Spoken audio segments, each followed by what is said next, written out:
या घडीची महत्त्वाची बातमी, मराठ्यांना सरसकट कुणबी ठरवायला कोर्टाने नकार दिलेला आहे। हायकोर्ट आणि सुप्रीम कोर्टाने नकार दिलाय। दोन्ही कोर्टाचे निकाल या मार्गातील सगळ्यात मोठे अडसर आहेत। आणखी एका प्रकरणात उच्च न्यायालयाने असंच मत नोंदवलेलं आहे। ही या घडीची सगळ्यात महत्त्वाची बातमी आहे। आता तुम्हा सगळ्या आंदोलकांना पांगवायचं म्हणून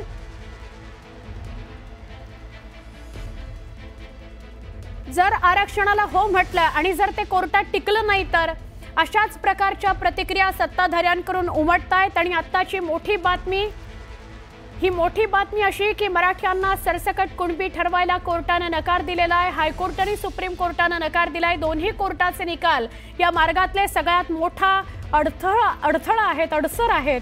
आणखी एका प्रकरणात उच्च न्यायालयाने असंच मत नोंदवलेलं आहे।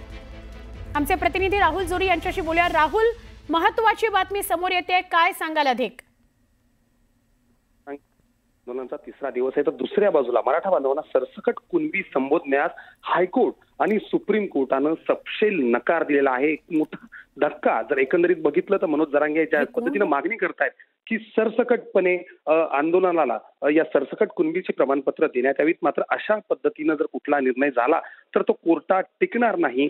हीच सगळ्यात मोठी बातमी आत्ताची न्यूज 18 लोकमतच्या हाती लागलेली आहे। सुप्रीम कोर्ट आणि हायकोर्टनं हे दोन्ही प्रकरणं जी आहेत ते अशाच पद्धतीनं यापूर्वी टिकलेली नाही आहेत आणि त्यामुळे रंगनाथ बाळासाहेब चव्हाण यांच्या जात पडताळणीने 2001 मध्ये कुणबी प्रमाणपत्र यापूर्वी देखील दिले होते, मात्र याला कोर्टात चॅलेंज झाल्यानंतर यातला कुठलाही निर्णय टिकला नाही।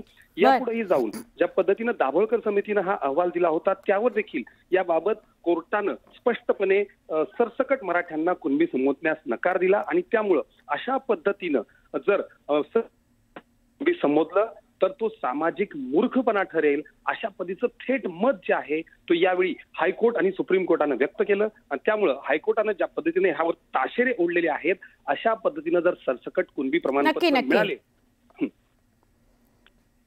धन्यवाद, आपण माहिती दिली राहुल त्याबद्दल।